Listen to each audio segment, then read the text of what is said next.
Guys, तो आपका स्वागत है हमारे चैनल खान कोचिंग ऑफिशियल में। तो दोस्तों, आज हम समझते हैं प्रेजेंट परफेक्ट टेंस का पैसिव। तो देखिए दोस्तों, हर टेंस के अंदर 3 रूल्स होते हैं।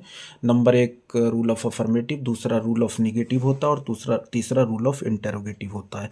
अगर हमें एक रूल पता है, मतलब एक रूल का फॉर्मूला अगर हमें मालूम है, तो हम एक ही फॉर्मूले से सारे फॉर्मूले बना सकते हैं। तो देखिए दोस्तों, कैसे बनाते हैं, एक फार्मूला देख लीजिए बस। तो पहला फार्मूला हमारा अफर्मेटिव के लिए क्या है? Object plus has a plus been plus verb की third form plus by plus subject. ठीक, अब इसी फार्मूले से हम बाकी के फार्मूले तैयार करेंगे। तो देखिए, निगेटिव का फार्मूला हम कैसे तैयार करेंगे, हमें क्या करना है निगेटिव। तो हमें कुछ नहीं करना है, हैज़ के बाद नॉट लगाना है दोस्तों। ठीक है, निगेटिव के फॉर्मूले में तो object plus has plus not, मतलब हैज़ के बाद नॉट, इसके बाद plus been plus third form plus by plus subject, मतलब बाकी सारा एज इट इज़ आ जाएगा, सेम आ जाएगा। अब देखिए, इंटेरोगेटिव में 2 केस होते हैं। अगर हैज़ स्टार्टिंग में दे रखा है तो फर्स्ट केस, और आई डब्ल्यू दे रखा है तो सेकंड केस। ठीक, तो अब देखिए, निगेटिव वाले फॉर्मूले से हम पहले केस का फॉर्मूला तैयार करते हैं। सिर्फ कुछ नहीं करना आपको, हैज़ को बाहर निकाल के रखना है, हैज़, और बाकी हैज़ के अलावा जितना बचता है सारा आपको एज इट इज़ राइट कर देना है। ठीक, तो हैज़ के अलावा क्या बचता है? Object not been third form by subject, object not been third form by subject. ठीक है, सेम। अब देखिए, अगर सेकंड केस की बात होती, इंटेरोगेटिव वर्ड दे रखा है सेंटेंस के अंदर, तो कुछ नहीं करना है, आप केस फर्स्ट वाले फार्मूले में आई डब्ल्यू और जोड़ दो, पूरा फार्मूला सेम राइट कर दो। तो इस तरीके से अगर हमें एक फार्मूला दोस्तों पता है तो हम सारे फार्मूले बना सकते हैं। It is not applicable for only one tense.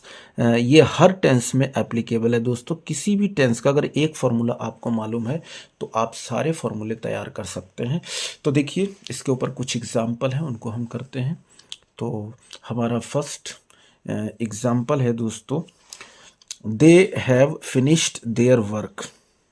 उन्होंने अपना काम पूरा कर लिया, ये अफर्मेटिव का है दोस्तों। ठीक, तो जब भी हम पैसिव करते हैं तो हमें सबसे पहले ऑब्जेक्ट की ज़रूरत पड़ती है। जैसे कि अफर्मेटिव में सबसे पहले फॉर्मूले के अकॉर्डिंग चलते हैं, तो हमें अफर्मेटिव में ऑब्जेक्ट की ज़रूरत है। ठीक है, तो ऑब्जेक्ट के अकॉर्डिंग हैज़ या हैव लगाते हैं। अगर ऑब्जेक्ट हमारा सिंगुलर है तो हैज़ आएगा, और अगर ऑब्जेक्ट प्लूरल होता है तो हैव आता है। ठीक है, तो हम ऑब्जेक्ट को कैसे आइडेंटिफाई करते हैं सेंटेंस के अंदर?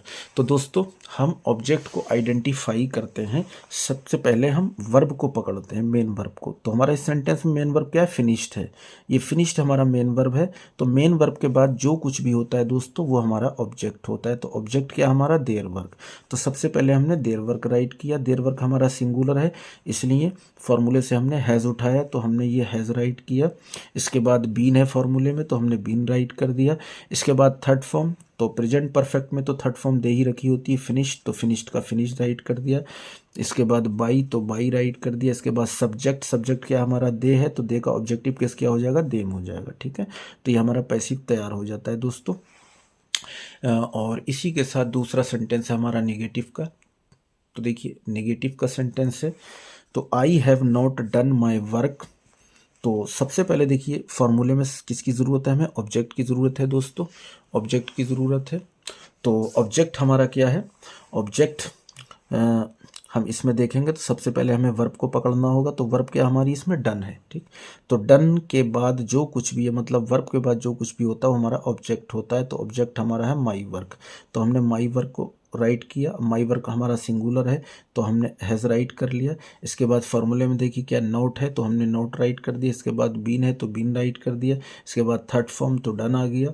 इसके बाद बाई ऑब्जेक्ट, इसके बाद क्या है? सब्जेक्ट। तो सब्जेक्ट यहाँ पर हमारा क्या है? आई। तो आई का ऑब्जेक्टिव केस क्या होता है? मी होता है दोस्तों। तो ये मी आ गया, तो ये हमारा पैसिव में चेंज हो जाता है। इसी तरीके से इंटरोगेटिव केस फर्स्ट देखिए। फर्स्ट हमारा सेंटेंस है, has he completed his task.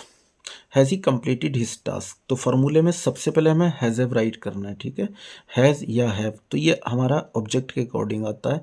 अगर ऑब्जेक्ट सिंगुलर है तो हैज़, प्लूरल है तो हैव। तो सबसे पहले ऑब्जेक्ट पकड़िए, तो उसके लिए सबसे पहले हमें वर्ब को पकड़ना होगा। तो हमने वर्ब पकड़ा क्या है, कंप्लीटेड। कंप्लीटेड के बाद जो कुछ भी है वो हमारा ऑब्जेक्ट है। तो ऑब्जेक्ट क्या हुआ हमारा, हिज टास्क। हिज टास्क हमने राइट किया, ठीक है। हिज टास्क हमारा सिंगुलर है इसलिए हैज़, तो हैज़ हिज टास्क।